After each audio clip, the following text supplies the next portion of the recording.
going to touch base on the scientific premise of some of the things you guys are basing your conclusions on. First of all, hopefully every one of you received this. This is an overhead map of the city.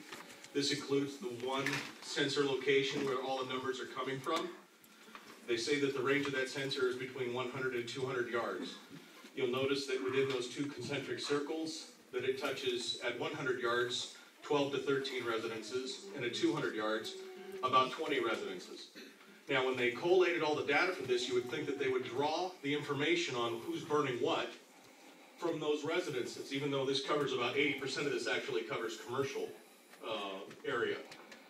But instead, they did an average, just a phone thing. They could be talking to some guy in Westgate or up north of the Gilmore Trail instead of pulling these data. So these numbers here are not, as far as I'm concerned, not believable if you're trying to collate the two.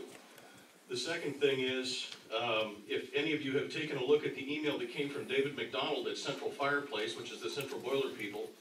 Now, this is not an organization that's anti-EPA.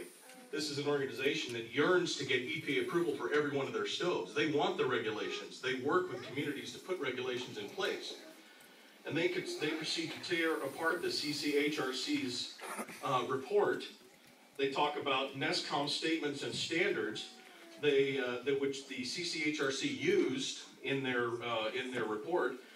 And just an example, NESCOM misrepresents the comparisons of emissions from EPA-certified wood stoves and wood boilers by comparing Method 28 results from wood stoves to actual emissions from outside wood boilers without disclosing the actual emissions from wood stoves that are more than 3 times greater than the other model.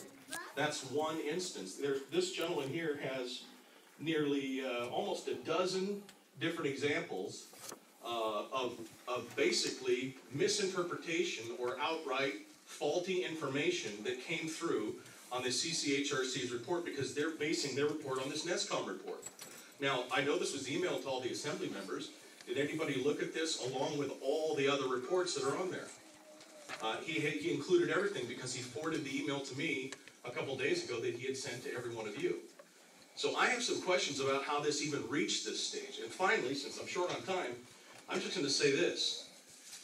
To me, it's outrageous that something that's been put before the borough, you guys have been working on this for nearly a year, that comes out 10, 12, 15 days ago to the actual public, and we have one time to comment on it before you guys go ahead and try and assume these powers from the state. And that's what this is. This is an assumption of powers from the state DEC to the borough, without any public input other than what we have here tonight.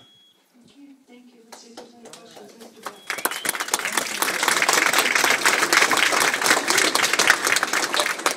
Michael, please Yes. come back over here.